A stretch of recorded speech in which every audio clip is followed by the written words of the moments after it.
I began college right out of high school thinking I was going to go into accounting. I had an interest in math. Didn't want to be a pen pusher, so I went to culinary arts. I love food. Didn't really want to spend a full-time job cooking food. So I was a chef for 6 months and then moved on. From there I went for management, and all these were interests. I love all of them, but my true passion was photography. And so I went my own path aside from, what others thought was best for me, and just followed what felt right to me. There's an actual advisor for an interdisciplinary major, and I met with her, and she's really great, very supportive and helpful. I really just went in and was like, this is what I want to do. I like to write, I like to design websites, and through my writing and rhetoric teachers, kind of discovered that I was a feminist too and wanted that to be a part of my writing. So I just explained this to her and said, I really want to minor in gender studies, but I also really want to be involved in web design and writing. And I realized that I guess my ultimate dream job was kind of how I figured it out. I just tried to picture what would be the ideal situation, what would I really love to be doing, and I realized that I would really love to end up at a small independent magazine, preferably like a feminist magazine. So when I was explaining this to the advisor, she was like, this sounds like a good fit for you, an interdisciplinary degree.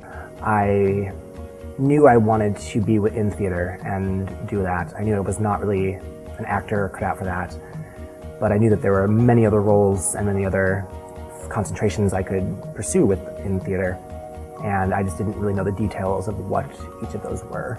I met with the department head, Sheldon Patinkin, and just started bouncing ideas off of him. These are my strengths, these are my weaknesses, this is what I want to get out of my education here within theater, this is what I want to learn, and we were able to settle on directing. The Columbia website was a really great resource for me because almost every major has everything laid out for you. A list of what classes are required and what fields are typically associated with that major. I think I did a lot of research even on the website and just the internet in general, outside of the Columbia website, just trying to think about what major I guess would be right for me. And I looked up my dream job, at the magazines. I was looking up like staff bios and see, what they were interested in and what majors they had. For me, a big key has been having hobbies, things outside of photography influence my photography. And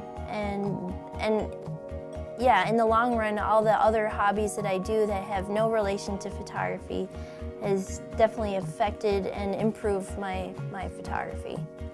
I started studying martial arts 6 years ago, and that kind of helped with the physical aspect of photography, but also the energy and the focus and being able to direct models' bodies and being more body aware.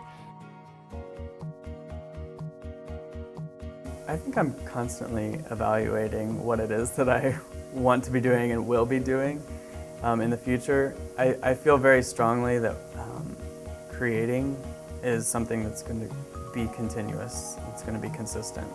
I leave a little bit of wiggle room, I feel like, within my majors. In my undergrad I was doing communication with a theater emphasis, and I think that the skills that I've learned through the studying that I've done in undergrad and graduate school are definitely going to apply to whatever it is that I'm doing. Whether the title shifts or changes is kind of left to be unknown. I'm okay with that.